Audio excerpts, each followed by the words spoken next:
আমার চেয়ে নম্র ভদ্র কেউ নাই। হ্যাঁ, এটা সত্য। আমি যেমন নরম হতে পারি, দ্বীনের ইসলামের ক্ষতি যদি আপনার দ্বারা করতে দেখে আল্লাহর নামে 3 বার কসম করে বলি, আপনি আমার যত কাছের হন না কেন, আপনি আমার যত কলিজার স্থানের মানুষ হন না কেন, যেদিন দেখবো আপনি আল্লাহর বিরুদ্ধে কথা বলেছেন, রসুলের বিরুদ্ধে কথা বলেছেন, আলেমের বিরুদ্ধে কথা বলেছেন, কোরআনের বিরুদ্ধে কথা বলেছেন, এই পৃথিবীর মধ্যে সব চাইতে দুশ্মন হব আমি। এই নীতির উপর আছেন কারা কারা? আমি 2 হাত দেখতে চাই।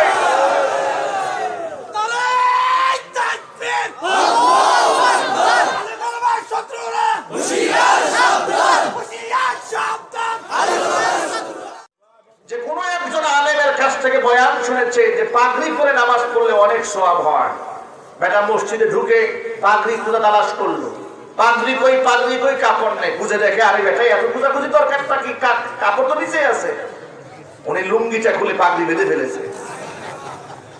এই লোকের যেই দশা, আজকে যারা নারী নির্যাতনের আইন যারা করেছে তাদের হয়েছে সেই দশা।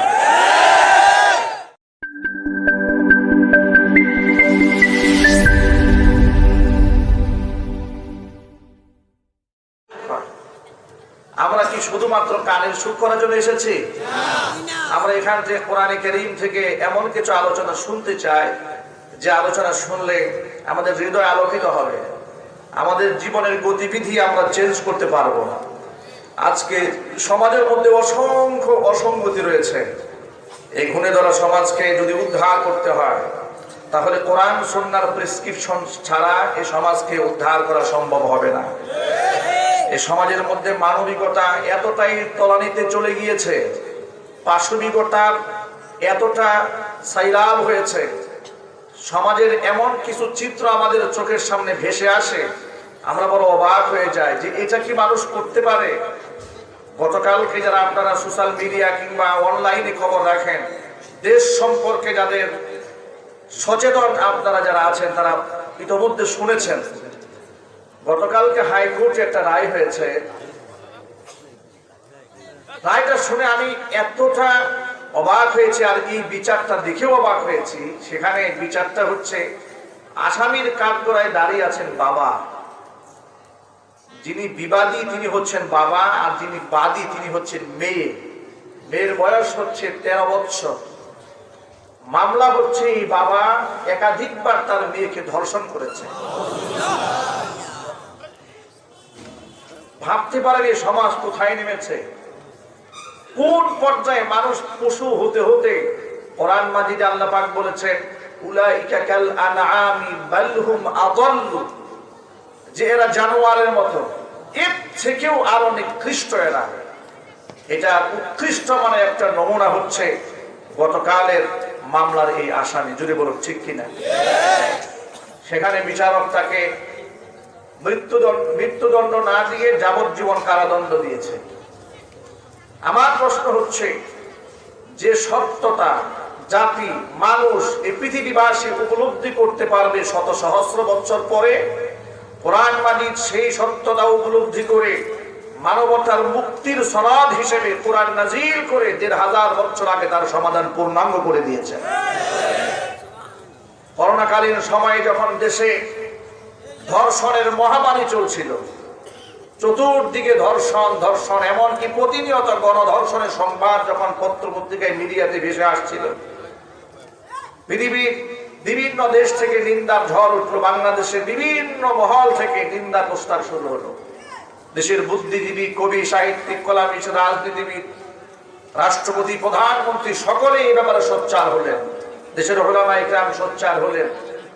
সর্বশেষ দেশে আইন করা হলো, ধর্ষণের সর্বোচ্চ শাস্তি মৃত্যুদণ্ড, এটা করা হলো। কিন্তু আপনারা বলুন, আজকে 1500 বছর পরে এসে মানুষ বুঝতে পারলো যে একজন ধর্ষকের মৃত্যুদণ্ড হওয়া উচিত, এবং এই আইনে দেশের 99% বলবো না 100% মানুষ খুশি হয়েছে। কথা বলেন ঠিক কিনা? কিন্তু আপনারা দেখুন, তাহলে এই কথাটা রাষ্ট্রীয়ভাবে কার্যকর করা হলো 1500 বছর আগে, কিন্তু এই 1500 বছর পরে কিন্তু এই একই বিধান কোরআন মাজিদ দিয়েছে 1500 বছর আগে। তাহলে সচেতনতা অ্যাডভান্স কোরআন নাকি এই দেশের বুদ্ধিজীবীরা? যদি বলতে হবে আরো চিল্লায় বলুন, কোরআন সর্বদিক থেকে অ্যাডভান্স, সকল ক্ষেত্রে অ্যাডভান্স। মানুষ বুঝতে ভুল করে, মানুষ বুঝতে সময় লাগে।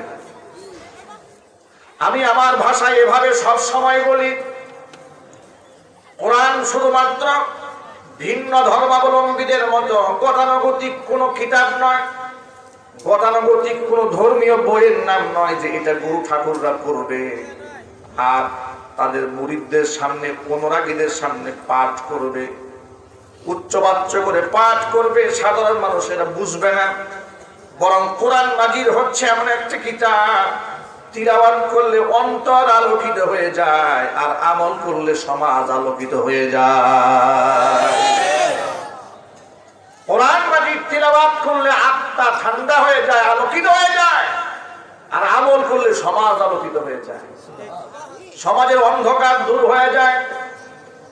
এজন্য কোরআন মাজিদ আল্লাহ পাক বলেন, নবীজি আপনাকে আমি তো ওই রকম 8-10টা কিতাবের মতো কিতাব দেইনি, লোকেরা রুমে রুমে পড়বে, ঝুলে ঝুলে পড়বে, আর একটা জায়গার মধ্যে গণ্ডির মধ্যে সীমাবদ্ধ রাখবে।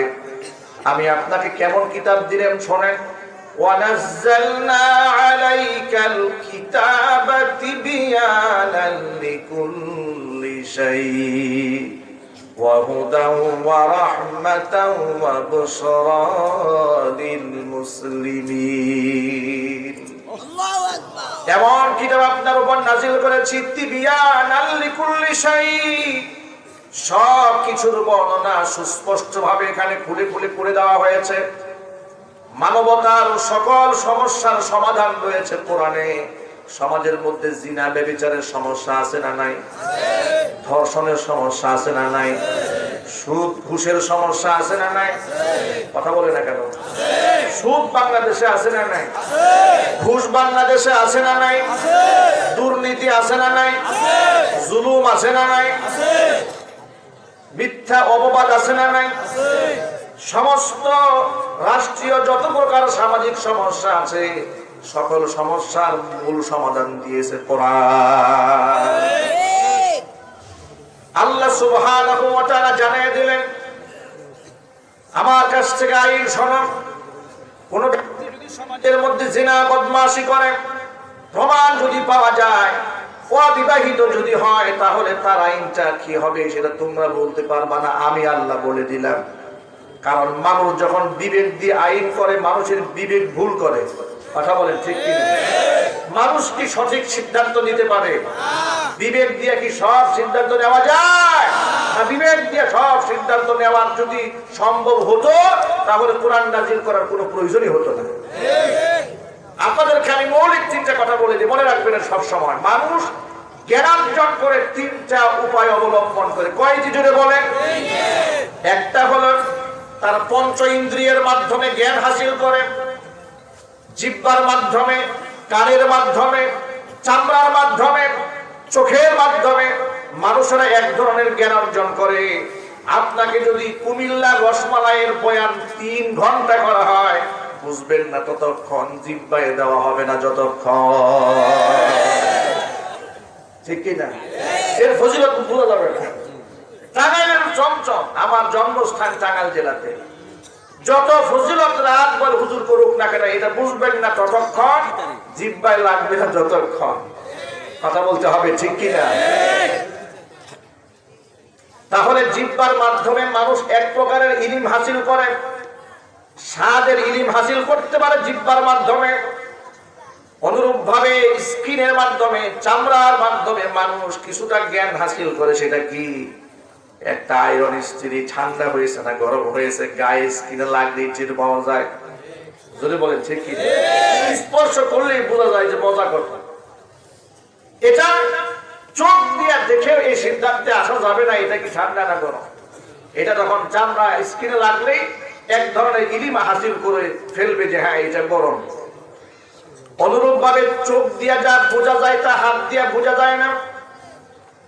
যেমন আমার সামনে আমি যা দেখেছি, একজন মানুষ সাদা নাকি কালো, সুন্দর নাকি অসুন্দর, আমার চোখটা বেঁধে দিয়ে যদি বলা হয় হুজুর আপনি তো অনেক বড় আলেম, অনেক কোরআন হাদিস জানেন, একটু বলেন তো সামনের মানুষটা সাদা না কালো, কি বলেন? অসংখ্য কোরআন হাদিসের জ্ঞান থাকার পর আমার চোখটা বেঁধে দিলে আমি বলতে পারবো এটা কি বলা সম্ভব হবে? এর মানে হচ্ছে কিছু কিছু বিষয় থাকে ইলম হাসিল করতে হয় চোখ দিয়ে দেখে, কথা বলেন ঠিক কি? আবার কিছু কিছু বিষয় আছে ইলম হাসিল করতে হয় কান দিয়ে শুনে, কিছু কিছু ব্যাপার আছে বুঝে নিতে হয় দিমাগ দিয়ে, ব্রেইন দিয়ে আবিষ্কার করতে হয়। যেমন আমরা চাঁদ দেখলাম, সূরজ দেখলাম, আমরা আসমান দেখলাম, জমিন দেখলাম, সুন্দর একটা মানুষ দেখলাম, দেখা মাত্র আমার বিবেক বলবে এগুলো এমনি এমনি সৃষ্টি হয় না, এগুলোর একটা স্রষ্টা আছে।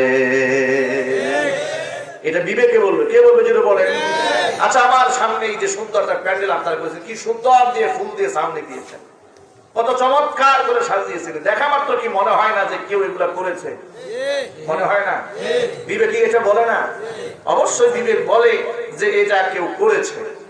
সামান্য একটা সামিয়ানা দেখলে যদি মনে হয় যে কেউ একটা করেছে, একটা চেয়ার যদি দেখে মনে হয় যে কেউ একটা বানিয়েছে, মাইক সেটিং দেখে মনে হয় কোন একজন ব্যক্তি এটা বানিয়েছে, এটা তো স্বাভাবিক ভাবে বিবেক আপনাকে বলবে।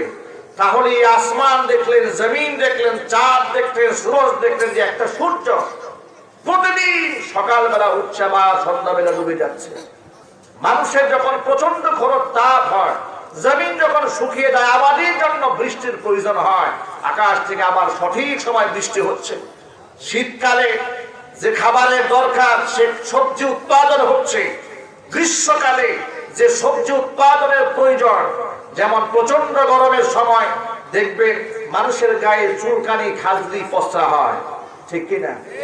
অ্যালার্জি যাদের সমস্যা আছে, গরমের মধ্যে সমস্যার সৃষ্টি হয়, তখন দেখবেন যে করলার উৎপাদন খুব ভালো হয়, ঠিক কিনা?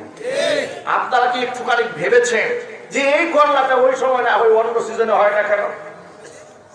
এর মানে যখন যে মৌসুমে যে ফল দরকার সেই মৌসুমে জমিন সেই ফল উৎপাদন করছে, ফসল উৎপাদন করছে, বৃষ্টির পানি যেখানে প্রয়োজন সেখানে পড়ছে, সূর্যের আলো যেখানে যতটুকু লাগা দরকার লাগছে, এগুলা দেখেও কি মনে হয় না যে নিঃসন্দেহে এর একজন স্রষ্টা আছে, এর একজন নিয়ন্ত্রক আছে? কথা বলেন না আপনারা? সেই নিয়ন্ত্রককে যদি বলতে হবে, সেই নিয়ন্ত্রককে বাংলাদেশের একজন বুদ্ধিজীবীকে কয়েকদিন আগে টক শোতে প্রশ্ন করা হয়েছে, আপনি এক কথায় জবাব দেন, আপনি কি স্রষ্টায় বিশ্বাস করেন কিনা? তিনি হাসি দিয়ে একটু পেঁচাইয়া জবাব দিয়েছেন যে একজন থাকতেও পারে। নাউজুবিল্লাহ, আরো আসতে পারে। তবে সুসংবাদ রয়েছে, যিনি বলেছেন স্রষ্টা একজন থাকতেও পারে, তাকে আজকে দেখলাম তিনি কায়দা পড়া শুরু করেছেন কোরআন বোঝার জন্য। আলহামদুলিল্লাহ বলবেন না? তিনি কোরআনের পথে আসছেন, আল্লাহ পাক যেন কোরআনের নূর দিয়ে তার অন্তরটাকে আলোকিত বানিয়ে দেন। এই ক্ষেত্রে যার অবদান রয়েছে ডক্টর এনায়েতুল্লাহ আব্বাসী হাফিজাহুল্লাহ। আমি আশ্চর্যান্বিত হয়েছি, একজন আলেমের এত চতুর্মুখী জ্ঞান থাকে, একদিক থেকে দর্শন, বিজ্ঞান, রাষ্ট্র, সমাজ, ইতিহাস, রাজনীতি, সমাজনীতি, যুক্তি, তর্ক, সকল দিক থেকে এত পারদর্শী একটা মানুষ কি করে হয়? তারা বুঝিয়ে দিয়েছে, যারা বলে যে সবচেয়ে গভীর ছাত্র মাদ্রাসায় পড়েছে বলে উপহার যারা করেছে, তাদের জন্য এই টকশোর মধ্যে ইবাদত এবং শিক্ষা রয়েছে, যেটা বলে ঠিক কিনা? তারা দেখুন মাদ্রাসা থেকে কি শেখানো হয়, তারা জানো ওলামায়ে কেরাম কতটা প্রখর মেধাবী হতে পারে, তাদের ধীর শক্তি কতটা মজবুত হতে পারে। দোয়া করছি এই বুদ্ধিজীবীর জন্য, কোরআনের ছায়াতলে তিনি এসেছেন, কোরআন পড়তে চেষ্টা করছেন, আল্লাহ পাক যেন কোরআন বোঝা তার জন্য সহজ বানিয়ে দেন, জোরে কোন আমিন।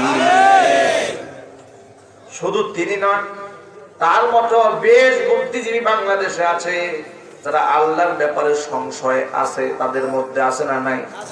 জোরে বলে। কি আশ্চর্য ব্যাপার, আমার মাথায় এসে ধরে না তারা কি করে বুদ্ধিজীবী হয়, তারা কিভাবে জ্ঞানী হয়।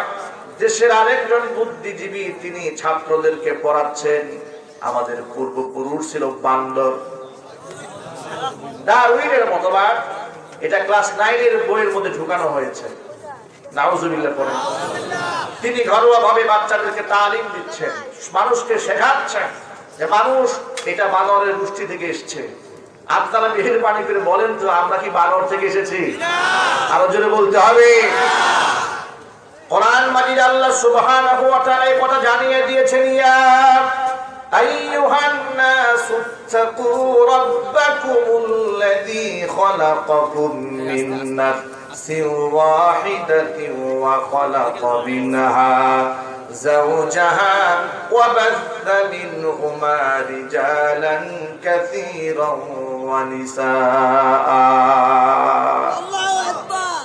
হে মানব মণ্ডলী, তোমরা তোমাদের সেই রবকে ভয় করো যিনি তোমাদেরকে এক ব্যক্তি থেকে সৃষ্টি করেছেন। খলাকাকুম মিন নাফসিন ওয়াহিদা ওয়া জাআলা মিনহা যাওজাহা, তার থেকে তার জোড়া তার স্ত্রীকে সৃষ্টি করেছেন, এবং তার থেকে ওয়া জাআলা মিনহা যাওজাহা ওয়া বাসসা মিনহুমা রিজালান কাসীরান ওয়া নিসাআ, এবং দুইজন ব্যক্তি থেকে অসংখ্য নারী অসংখ্য পুরুষ আল্লাহ পাক গোটা দুনিয়ার মধ্যে ছড়িয়ে দিয়েছেন। ভাইরা আমার, এক বাক্যে জবাব দিয়ে বলেন, কোরআন মাজিদ বলে দিয়েছে মানুষদেরকে আল্লাহ সুবহানাহু ওয়া তাআলা একজন নারী একজন পুরুষ থেকে গোটা দুনিয়ার মানুষকে সৃষ্টি করে দিয়েছেন। আর ডারউইন বলল বানর থেকে মানুষ এসেছে। ডারউইনের মতবাদ সত্য নাকি আল্লাহর কথা সত্য? মুসলমানরা কার কথা মানবে? কার কথা মানবে? ডারউইনের মতবাদ বিশ্বাস করবে? তাহলে এটা বইয়ের মধ্যে ঢুকানো হলো কেন? উদ্দেশ্যটা কি? আপনারা মনে করেন খামোখা সিলেবাস বানানো হয়? না না, খামোখা সিলেবাস বানানো হয় না। শিক্ষা হচ্ছে জাতির মেরুদণ্ড। সুপরিকল্পিত ভাবে ৯৫% মুসলমানদের দেশের আগামী ভবিষ্যৎটাকে, ভবিষ্যৎ প্রজন্মকে নাস্তিক বানায় দেওয়ার জন্য একটা চক্র গভীর ষড়যন্ত্র চালিয়ে যাচ্ছে। জোরে বলেন ঠিক কিনা? এই জন্য ঘন ঘন মাহফিল হওয়া দরকার। বইয়ের মধ্যে পড়ার আগে কোরআন থেকে আগে জেনে ফেলবে। এই জন্য সন্তানদেরকে কোরআন শেখাতে হবে আগে। সুবহানাল্লাহ। বাচ্চাদেরকে মূল কিতাব হলো কোরআন। জ্ঞানের মূল উৎস হচ্ছে কোরআন, বিজ্ঞানের মূল উৎস হচ্ছে কোরআন। গোটা পৃথিবীর মধ্যে বিজ্ঞানীরা অসংখ্যবার ভুল করেছে, কিন্তু কোরআন একটা জায়গার মধ্যেও ভুল করে নাই। এই জন্য আমাদের ঈমান রাখতে হবে মানুষ বানর থেকে আসেনি। মানুষকে হযরত আদম আলাইহিস সালাতু ওয়াস সালামকে আল্লাহ পাক সৃষ্টি করেছে, তার থেকে হাওয়াকে, আদম হাওয়া থেকে বিশ্ব মানবতার সকল মানুষকে সৃষ্টি করেছেন। জোরে বলুন ঠিক কিনা? অযুবক ভাইয়েরা আমার, আমি যে কথা বলতে চেয়েছিলাম, 3টা উপায়ে মানুষেরা জ্ঞান হাসিল করে। এক হচ্ছে তার পঞ্চ ইন্দ্রিয়ের মাধ্যমে, এক হচ্ছে বিবেকের মাধ্যমে। একটা মানুষ সামনে দেখলে মনে হয় এই মানুষটা আসমান থেকে টপকে পড়ে নাই, এর একজন বাবা আছে, এর একজন মা আছে, মায়ের গর্ভ থেকে তার জন্ম হয়েছে। বিবেক বলে, কথা বলেন ঠিক কিনা? অনেক সময় মানুষের বিবেক সঠিক চিন্তা করতে ভুল করে, অনেক সময় মানুষের দৃষ্টি সঠিক সিদ্ধান্ত নিতে ভুল করে। যেমন আপনি হাইওয়েতে যখন ড্রাইভ করবেন, সামনে থাকবেন পিচ ঢালাই করা রাস্তা, দেখতে চমৎকার যখন লাগে, তখন দেখবেন এই চোখ থেকে মনে হয় সামনে পানি চলচল করছে, ঠিক না? দৃষ্টি বিভ্রাট, এটা মরিচিকা, এটা পানি নয়। এর মানে মানুষ চোখ দিয়া যা দেখে তা ভুল হওয়ার সম্ভাবনা আছে। মানুষ বিবেক দিয়া যা বোঝার চেষ্টা করে তার মধ্যে ভুল হওয়ার সম্ভাবনা আছে। তার আরেকটা নমুনা আপনাদের সামনে আমি তুলে ধরছি। বাংলাদেশের নারীদের সম্মান রক্ষার্থে, নির্যাতন বন্ধ করার স্বার্থে নারী নির্যাতন নীতিমালা আইন বাংলাদেশে আছে না নাই? জোরে বলেন। এই যে নারী নীতিমালা তৈরি করা হলো, নারী নির্যাতন আইন তৈরি করা হয়েছে, নারীদের অধিকার রক্ষা করতে গিয়া এই পুরুষের অধিকারকে শেষ করে দেওয়া হয়েছে। নারী অধিকারের আইন রয়েছে, কিন্তু পুরুষ অধিকারের, কিন্তু পুরুষ নির্যাতনের কোনো আইন নাই। অসংখ্য নারীরা খান্নাস আছে, দাজ্জাল আছে, স্ত্রীরা স্বামীর উপর নির্যাতন করে, আছে না নাই? তার পক্ষে কোনো আইন নাই। আমার কাছে অসংখ্য বিচার এসেছে, সালিশ এসেছে, লোকেরা এসে আমার কাছে নালিশ দিয়ে বলে, হুজুর কি করবো, আপনি একটা সুরাহা দেন। কি সুরাহা? যে আমার স্ত্রী আমার সাথে একই বিছানায় শুয়ে বয়ফ্রেন্ডের সাথে ফোনে কথা বলে। কয়েকদিন তাকে নসিহত করেছি, বুঝিয়েছি, কোরআন হাদিস যেভাবে বলে সেভাবে বুঝিয়েছি, কিন্তু কাজ হয় না। যখন টর্চার করার সিদ্ধান্ত নিয়েছি, রেগে এবং নিজেই খেপে গিয়ে আমাকে হুমকি দিয়েছে, বেশি মারামারি করবা, নারী নির্যাতনের মামলা দিয়ে ঢুকাই দেব 14 শিখের ভেতরে। বিরাট মুসিবত। এই লোকে বলে আমি তো ফাঁকা মাসের সিপাই করছি। এখন সে আমার বিছানায় শুয়ে শুয়ে আরেকজনের সাথে প্রেম করবে, এই দৃশ্য আমাকে দেখতে হবে। আপনারা বলেন এই উদাহরণটা এইরকম হয়েছে যে কোন একজন আলেমের কাছ থেকে বয়ান শুনেছে যে পাগড়ি পরে নামাজ পড়লে অনেক সওয়াব হয়। বেটা মসজিদে ঢুকে পাগড়ি খুঁজে তালাশ করলো, পাগড়ি কই কাপড় নেই, খুঁজে দেখে আরে বেটা এত খুঁজাখুঁজি দরকারটা কি, কাপড় তো নিচে আছে। উনি লুঙ্গিটা খুলে পাগড়ি বেঁধে ফেলেছে। এই লোকের যেই দশা, আজকে যারা নারী নির্যাতনের আইন যারা করেছে তাদের হয়েছে সেই দশা। পুরুষের অধিকারটাকে ধ্বংস করে দিয়ে নারী অধিকার প্রতিষ্ঠার জন্য নারী নির্যাতন আইন বানিয়েছে। কি হয়েছে? নারী নির্যাতন কি দেশে বন্ধ হয়েছে? চিল্লায় বলতে হবে, বন্ধ হয় না, কোনদিন বন্ধ হবে না, কোনদিন বন্ধ হবে না, কোনদিন বন্ধ হবে না। আল্লাহর কসম করে বলছি, নারী নির্যাতন যদি বন্ধ করতে চাও, মানুষের কলিজার মধ্যে কোরআনের শিক্ষা ঢুকাতে হবে। যে বলে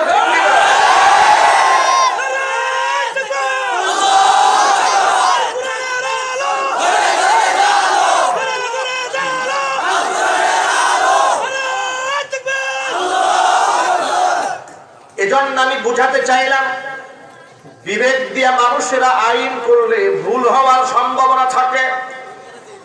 এক সাইড ঢাকতে গিয়ে আরেক পাশ খুলে ফেলে, এই পাগলের মতো পাগড়ি বাঁধতে গিয়ে লুঙ্গি খুলে ফেলেছে। নারী অধিকার প্রতিষ্ঠিত করতে গিয়ে পুরুষের বাপ ঢাকায় ছেড়েছে। জোরে বলেন ঠিক কিনা? বিবেক দিয়ে মানুষ কত ভুল করে। আরেকটা উদাহরণ দিই আপনাদের সামনে। বাংলাদেশে আইন রয়েছে বাল্য বিবাহ নিষিদ্ধ, দণ্ডনীয় অপরাধ। একটা মেয়ে যদি 18 বছর বয়স না হয় বিবাহ দেওয়া যাবে না। আছে না নাই? বাল্য বিবাহের বিরুদ্ধে আইন আছে, কিন্তু বাল্য প্রেম নিয়ে কোনো আইন নাই। মানুষ যে বিবেকের ধারণায় ভুল করে, এটা আরেকটা বলি। বাল্য বিবাহ নিষিদ্ধ, কিন্তু বাল্য পীড়িত কিন্তু নিষিদ্ধ না। এই যে 14ই ফেব্রুয়ারি আসতেছে, কথা বলতে হবে ঠিক কিনা? বিশ্ব বেহায়া দিবসে দেখা যাবে বাল্য পীড়িতির ছেলা কত। 16 বছর 17 বছরে একটি মেয়ে উপযুক্ত হয়ে গেলেন, শরীয়তের দৃষ্টিতে বাবা মা তাদের উপস্থিতিতে যদি পাত্রপক্ষের সাথে কথাবার্তার সাথে বনিবনা হয়ে যায়, তাহলে শরীয়তের কোনো বাধা নাই। আলহামদুলিল্লাহ পড়েন। কারণ শরীয়ত বিবাহটাকে সহজ করে দিয়েছে, জিনাকে কঠিন বানিয়ে দিয়েছে। আর আমাদের দেশের বুদ্ধিজীবীরা জিনাকে সহজ করেছে, বিবাহকে কঠিন করেছে। তারা মনে করে ধর্ম হচ্ছে শুধু নামাজের নাম, ধর্ম হচ্ছে রোজার নাম, ধর্ম হচ্ছে মসজিদে গিয়ে সুবহানাল্লাহ বলার নাম, ধর্ম হচ্ছে মসজিদে 5 বস্তা সিমেন্ট দেওয়ার নাম। কিন্তু হুজুররা তাফসীর মাহফিলে এসে আইনের ব্যাপারে কথা বলে, ঘটনাটা কি? আসলে ওরা জানে না এই কিতাবটা হিন্দু ধর্মের ত্রিপিটকের মতো নয়, বেদের মতো নয়, জিন্দাবেস্তার মতো নয়, এটা মহাভারতের মতো নয়, এটা বাইবেলের মতো নয়। কোরআন হচ্ছে মানবতার জন্য সমাধানের কিতাব। জোরে জোরে বলেন সুবহানাল্লাহ। কোরআন হচ্ছে জীবনের শুরু থেকে শেষ পর্যন্ত প্রতিটা কাজের সমাধান দেবে। ভাইরা আমার, মানুষ কোথায় ভুল করে লক্ষ্য করেন। 18 বছরের আগে একটা মেয়েকে বিবাহ দেওয়া যাবে না। 17 বছর বয়সে কোনো মেয়ে যদি উপযুক্ত হয়ে যায় আর তাকে যদি বিবাহ বন্ধনে আবদ্ধ করা হয়, তখন দেখবেন কিছু লোকেরা তার বিরুদ্ধে দাঁড়িয়ে যায়, পুলিশ পাঠাইয়া দেয়। যে কাজী বিবাহ করিয়েছে ওর 12টা বাজায়। জোরে বলেন ঠিক কিনা? যেই বাবা বিবাহ দিয়েছে তার জরিমানা হয়ে যায়, যে বর বিবাহ করতে গিয়েছে তারও জরিমানা হয়ে যায়। এই যে বিবাহের ক্ষেত্রে এত কড়াকড়ি, এত ধস্তাধস্তি শুরু হলো, আমার প্রশ্ন হচ্ছে বিবাহের ব্যাপারে এত কড়াকড়ি আইন রয়েছে বাংলাদেশে, তাহলে অবৈধ প্রেম ভালোবাসার বিরুদ্ধে কেন আইন করা হয় না? 18 বছর আগে বিবাহ করা জায়েজ নাই রাষ্ট্রীয় ভাবে, কিন্তু পীড়িত করা তো ঠিক জায়েজ আছে। 14ই ফেব্রুয়ারি যখন আছে পার্কে পার্কে, সিনেমা হলে, হোটেলে, কক্সবাজারে, সমুদ্র সৈকতের পারে নারী পুরুষের দৃশ্য দেখলে মনে হয় না এরা মুসলমানের সন্তান, মনে হয় ইহুদি এবং খ্রিস্টানদের আদর্শ লালন করছে। কোরআনের মাহফিলে অসংখ্য যুবকেরা এসেছেন। আমার কলিজার টুকরা যুবক ভাই, সারা বাংলাদেশে আমি যেখানে পা রাখি যুবকদের উপচে পড়া ভিড় দেখতে পাই, কলিজা ঠান্ডা হয়ে যায় দৃশ্য দেখে। কোরআনের মাহফিল মুরব্বীদের চেয়ে যুবকদের প্রাণবন্ত উপস্থিতি বেশি। আলহামদুলিল্লাহ, গোটা বাংলাদেশে ইসলামের একটা জাগরণ চলছে বর্তমানে। বিশেষ করে যেখানে বাধা দেওয়া হয় সেখানে যেন উত্তাল ঢেউ ওঠে, বলতে হবে ঠিক কিনা? এই জন্য যারা মাহফিলের মধ্যে বাধা দেন, বিনীত অনুরোধ জানাবো, অত্যন্ত শ্রদ্ধা এবং ভদ্রতার সাথে বলছি, বিনয়াবনত চিত্তে আপনাদেরকে বলছি, খবরদার মাহফিলে বাধা দিতে চায়েন না। মাহফিলে আপনারা দেখেছেন যেখানে বাধা দিয়েছেন সেখানে গণজোয়ার শুরু হয়েছে। যার মাহফিলে বাধা দিয়েছেন তাকে তার সম্মান আল্লাহ কাশচুম্বী বানিয়ে দিয়েছে। আর যারা বাধা দিয়েছে তাদেরকে আল্লাহ পাক লানতের মালা গলায় দিয়েছে। তারা ধিক্কৃত হয়েছে, নিন্দিত হয়েছে, অভিশপ্ত হয়েছে। গত 2 বছর আগে, এই বছরের আগের বছরে, এর মানে গত সিজনে সাভারে এক মাহফিলে আমাকে এক জনৈকতা মাহফিল থেকে বাধা দিয়েছিল। 1 মাস পর্যন্ত সেই নেতা এলাকায় বের হতে পারে নাই। তার এলাকার লোকেরা আমাকে বলেছে যে তার এলাকার রিকশাওয়ালা পর্যন্ত তাকে লানত করেছে, অভিশাপ দিয়েছে। সমস্ত লোকেরা বলেছে তার জীবনের সবচেয়ে বড় পাপ সে ওই দিন করেছে, আল্লাহর কোরআনের মাহফিলে বাধা দিয়েছে। সব নেতা কিন্তু সমান নয়। একচেটিয়া কথা বললে হবে না, পাইকারি ধরে কথা বললে হবে না। এমন বহু নেতা আছে নিজেরা পকেটের টাকা খরচ করে মাহফিলের আঞ্জাম করে, আছে না নাই? আরো জোরে বলেন, আছে না নাই? নিজেরা উপস্থিত থাকে, অর্থ দেয়, টাকা পয়সা দেয়, প্রশাসন দিয়ে সাহায্য করে, তাদের জন্য দিল ভরা ভালোবাসা আমাদের আছে না নাই?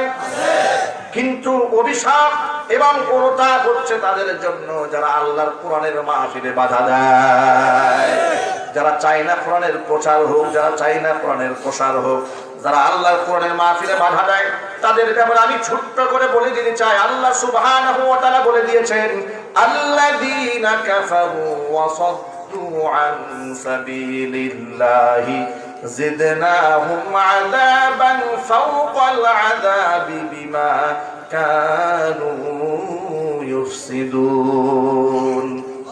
যারা আমার বিধানকে অস্বীকার করেছে, ওয়াসাদ্দু আন সাবিলিল্লাহ, আমি আল্লাহর রাস্তা থেকে মানুষদেরকে বাধা প্রদান করেছে, তাদের অবস্থা কি হবে? জিদনাহুম আযাবান ফাওকাল আযাব, আযাবের পর আযাব আমি এদেরকে বৃদ্ধি করে দেব। বিমা কানু ইউফসিদুন, কারণ তারা সমাজের মধ্যে বিশৃঙ্খলা সৃষ্টি করেছে।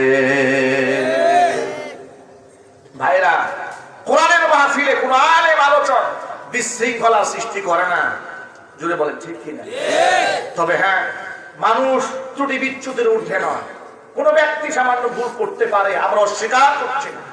তবে একজন জ্ঞানী ব্যক্তি যদি ভুল করেন, তার ভুলটাও শুধরাতে হবে অত্যন্ত শ্রদ্ধা এবং বিনয়ের সাথে, যদি বলেন ঠিক কিনা? চাষা পোষার মতো একজন আলেমের সাথে আচরণ করা যাবে না। তবে হ্যাঁ, সম্মানিত ব্যক্তিদেরকে সম্মান তারা দিতে জানে যারা নিজেরা সম্মানিত। কথা বলে, সম্মানিত ব্যক্তিরা সম্মানিত ব্যক্তিদেরকে সম্মান দিতে জানেন। যারা সম্মান দিতে জানেন তারা সম্মান পেতেও জানে। যারা সম্মান মানুষকে দিতে জানে না, ওরা সম্মান পায়ও না। আমি দেখেছি কুমিল্লা নাকি নোয়াখালী না ফেনীতে কোন মাহফিলে বক্তা স্টেজে থাকা অবস্থায় কামরুল ইসলাম সাঈদ আনসারী হাফিজাহুল্লাহ আলোচনা করছিলেন। এমন সময় এলাকার জনৈক ব্যক্তি বাধা দিয়েছে, স্টেজ থেকে ওই নেতার মুখে জনৈক ব্যক্তি লাথি মেরেছে। এই দৃশ্য দেখেননি আপনারা? আপনারা বোঝার চেষ্টা করেন। একটা মানুষ জনসম্মুখে মিডিয়াতে ক্লিপ ধারণ করা হয়েছে, অসংখ্য গণিত মানুষ দেখেছে। আমি তো মনে করি ওর জীবন ধ্বংস হয়েছে, কোরআনের মাহফিলে বাধা দিয়ে মুখের মধ্যে লাথি গিয়েছে।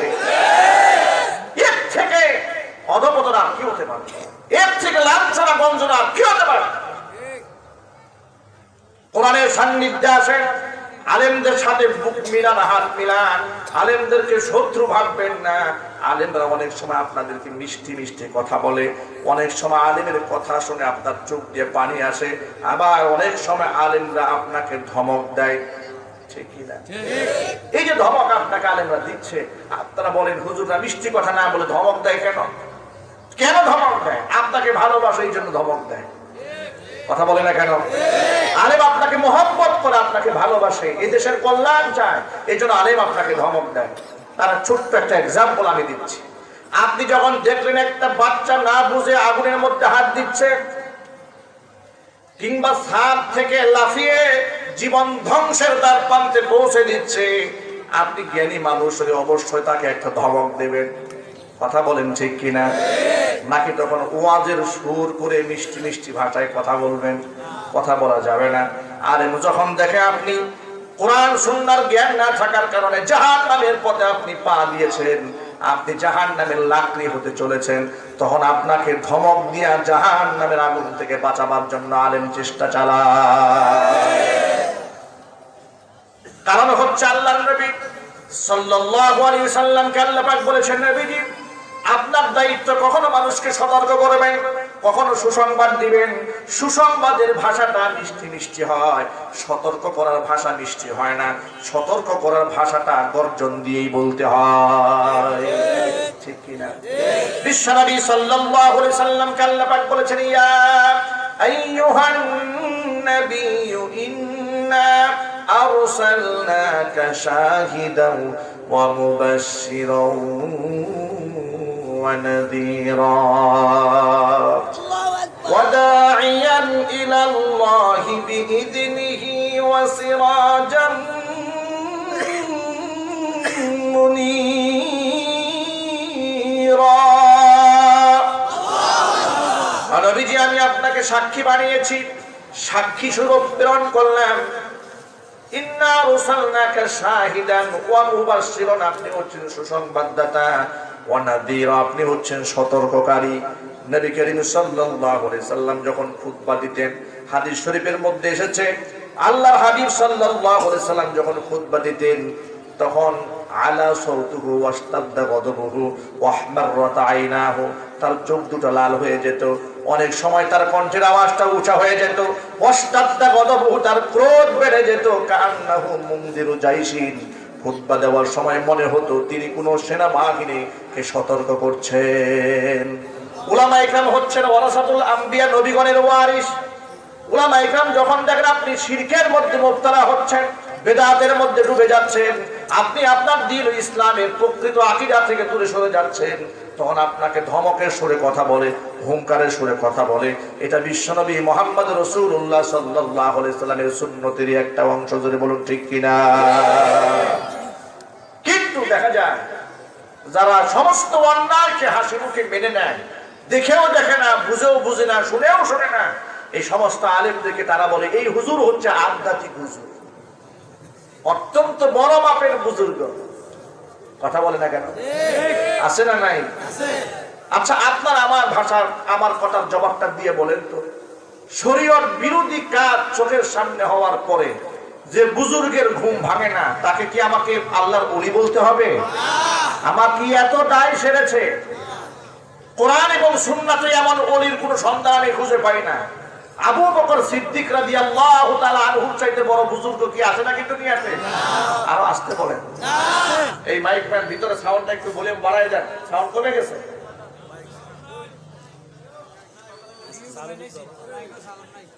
মাইকের সাউন্ড বাড়ান,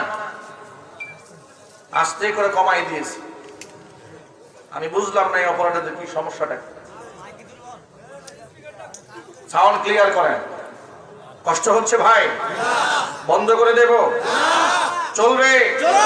লিল্লাহি তাকবীর। আপনার আমার কথার প্রশ্নের জবাব দিয়ে বলেন তো, দুনিয়ার কোন বুজুর্গ, দুনিয়ার কোন পীর, দুনিয়ার কোন ওলিয়ে কামেল আবু বকর সিদ্দিক রাদিয়াল্লাহু তাআলা আনহুর জুতার ধুলার সমান হবে? সবাই কিন্তু জবাবটা দেন নাই। আমি দেখেছি অনেকে মুখ বন্ধ রেখেছেন। সন্দেহ আছে নাকি আপনাদের? দুনিয়ার কোন আলেম, দুনিয়ার কোন পীর কামেল আবু বকর সিদ্দিক রাদিয়াল্লাহু তাআলা আনহুর জুতার ধুলার সমান হবে। সেই আবু বকরের বুজুর্গি একটুখানি শোনেন। নম্রতা, ভদ্রতা, দয়া, মায়া, যার বুক ভরা ছিল মানুষের জন্য দয়া, মায়া, ভালোবাসা। বদর যুদ্ধের সময় যখন কাফেররা গ্রেফতার হলেন, আল্লাহর নবী, রহমতের নবী, মায়ার নবী সাহাবায়ে কেরামের সাথে পরামর্শ করলেন, সাহাবীরা এই যে এতজন কাফের গ্রেফতার হয়েছে, এদের সাথে কি আচরণ করা যায়, কি মুআমালা করা যায়, পরামর্শ দাও। অধিকাংশ সাহাবী পরামর্শ দিলেন, রাসূল ও নবীজি, আমরা গরিব মানুষ, আর যারা ধরা পড়েছে আমাদেরই কারো না কারো আত্মীয় হবে, কারো স্বজন হবে, কারো ভাই হবে, কারো চাচা হবে, কারো মামা হবে, কারো খালু হবে। অতএব এদেরকে হত্যা করে কোনো লাভ নাই, মুক্তিপণ নিয়ে বিদায় দিয়ে দেওয়া হোক। মুক্তিপণ নিয়ে বিদায় দিলে দুইটা ফায়দা হবে। এক নম্বর ফায়দা হচ্ছে আমাদের দারিদ্রতা বিমোচন হলো, মোচন হয়ে গেল। সাথে সাথে এই সমস্ত ব্যক্তিদের হেদায়েত গ্রহণ করার নেক্সট একটা সুযোগ থেকে গেল। আবু বকর সিদ্দিক রাদিয়াল্লাহু তাআলা আনহুর কাছে নবীজি পরামর্শ করলেন, ওয়া ওয়াইয়ুকা ইয়া আবা বকর সিদ্দিক। আবু বকর সিদ্দিক রাদিয়াল্লাহু তাআলা আনহু এই রায়টাই ঘোষণা করলেন। সর্বশেষ জিজ্ঞেস করলেন খলিফাতুল মুসলিমিন, যিনি পরবর্তীতে হয়েছিল হযরত উমর ফারুক রাদিয়াল্লাহু তাআলা আনহু, সবচেয়ে ঠান্ডা মেজাজের সাহাবী, ঠিক না? নরম না গরম? তার এই গরমটা কি অন্যায় গরম না ন্যায়ের পক্ষে গরম? যারা শুধুমাত্র নরম চান, যারা শুধুমাত্র নরম নরম ওয়াজ পছন্দ করেন, তাদের জন্য আমার দিলের আহ্বান, আজকে মাহফিল থেকে তাদের জন্য আমার মেসেজ, যে আপনারাও কি সব জায়গায় কি নরম থাকেন? আপনারা কথা বলে না কেন? যারা আমাদেরকে শুধু নরমের ওয়াজ করে, যে হুজুর আপনারা একটু মিষ্টি মিষ্টি কথা বলে, নরম নরম কথা বলে, আপনাদের কথা শুনে লোকেরা উত্তেজিত হয়ে নারাই তাকবীর স্লোগান দেয়, তখন আমাদের কলিজায় পানি থাকে না। আমার প্রশ্ন হচ্ছে, তাকবীরের স্লোগান শুনলে তো কাফেরদের ভয় পাওয়ার কথা, আপনি মুসলমান ভয় পান কেন? এই তাকবীরের অর্থ তো আল্লাহু আকবার, আল্লাহ সবচেয়ে বড়। এই তর্জন গর্জন দিলে তো ইমানদারের লোম দাঁড়িয়ে যায়, তার শরীরে প্রতিটি রক্তবিন্দুর মধ্যে ইমানের স্পৃহা জাগ্রত হয়। সবাই যখন আনন্দে উদ্বেলিত হয়ে যায়, আপনি তখন শঙ্কিত হন কেন? ভয় পান কেন?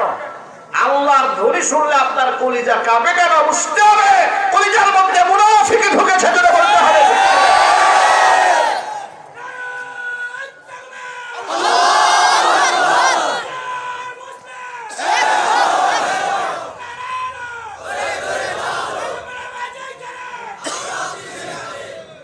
আমার জওয়ান ভাইয়েরা, আবু বকর সিদ্দিক রাদিয়াল্লাহু তাআলা আনহু বুক ভরা ভালোবাসা যার মানুষের জন্য, তার কাছে যখন রাসূল প্রশ্ন করলেন, জানতে চাইলেন, মাশওয়ারা চাইলেন, আবু বকর আপনার মাশওয়ারা কি, আপনার পরামর্শ কি, আপনার রায়টা কি, কি করা যায় এদের সাথে?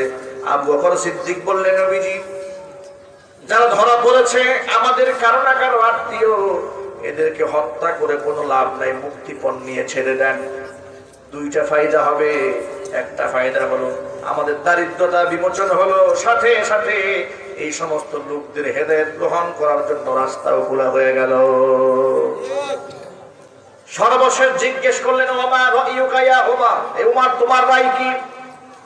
ওমর রাদিয়াল্লাহু তাআলা আনহু রায় ঘোষণা করার আগে, নিজের মতামত ব্যক্ত করার আগে একবার কসম খেয়ে বললেন, ওয়াল্লাহি, আল্লাহর কসম করে বলছি, মা আরা মা রাআ আবু বকর সিদ্দিক, আবু বকর যে রায় দিয়েছে ওই রায়ের সাথে আমি একমত হতে পারি নাই।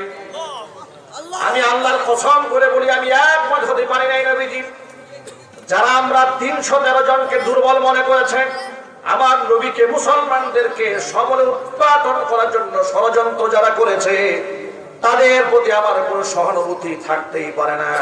আমার সিদ্ধান্ত বড় হার, আপনি আমার হাতে তলোয়ার উঠায় দেন। আমার রক্তের আত্মীয় যারা গ্রেফতার হয়েছে, এদের কল্লা উড়াবার দায়িত্ব আমার। আবু বকরের হাতে তলোয়ার উঠায় দেন। আবু বকরের রক্তের আত্মীয় যারা গ্রেফতার হয়েছে, তাদের কল্লা আবু বকর নিজের হাতে উড়াবে। উসমানের হাতে তলোয়ার উঠায় দেন, আলীর হাতে তলোয়ার উঠায় দেন। যার যার আত্মীয় স্বজনের কল্যাণ নিজের হাতে কাটবে, কারণ যারা কোরআনের দুশমন হবে, আল্লাহর দুশমন হবে, রাসূলের দুশমন যারা হবে, তারা যদি আমার বাবাও হয় তাদেরকে আমি ছাড় দিতে রাজি নই। কি সিদ্ধান্ত হযরত উমরের! এই হাত সিদ্ধান্ত রাসূল গ্রহণ করলেন না।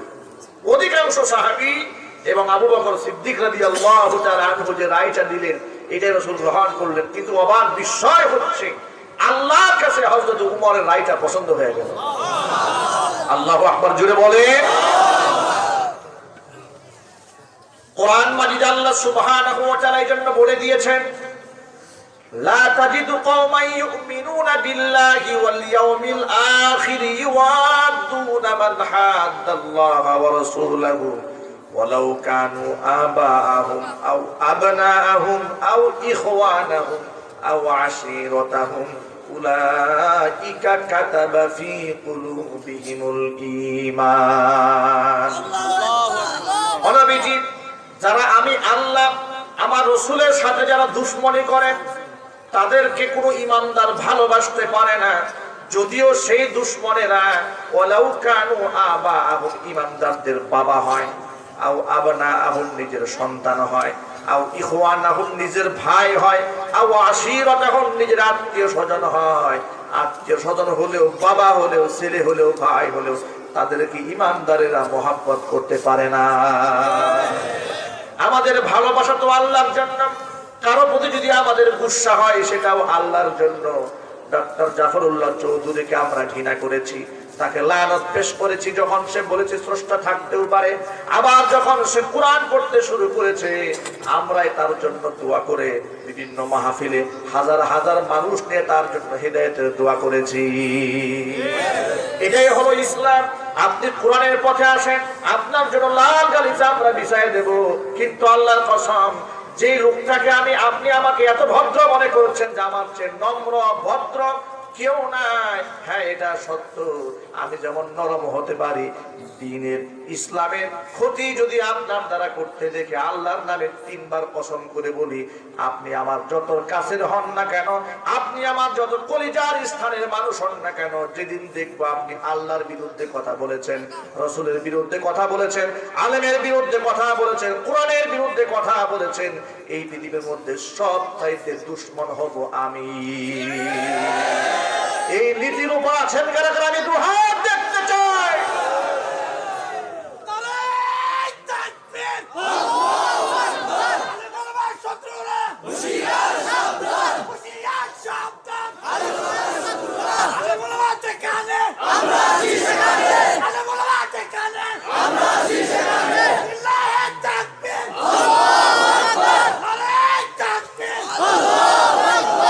এই জন্য ভাইদেরকে অনুরোধ জানাবো, আলেমদেরকে দুশমন মনে করবেন না। আলেমরা আপনার শত্রু নয়, আলেমরা হচ্ছে আপনাদের পরম বন্ধু। কারণ বন্ধু তো তাকেই বলে যিনি বিপদের সময় সহায় হয়। জোরে বলেন ঠিক কিনা? বিপদের বন্ধু আসল বন্ধু। বিপদের বন্ধু আলেমরা হাজারো বার তার প্রমাণ দিয়েছে। এদেশ যখন কোন সংকটাপূর্ণ মুহূর্তের মধ্যে উত্তীর্ণ হয়েছে, যখন এদেশ কোন চ্যালেঞ্জের মোকাবেলা করেছে, প্রথম সারিতে আলেমরা এদেশবাসীকে সাহায্য করেছে।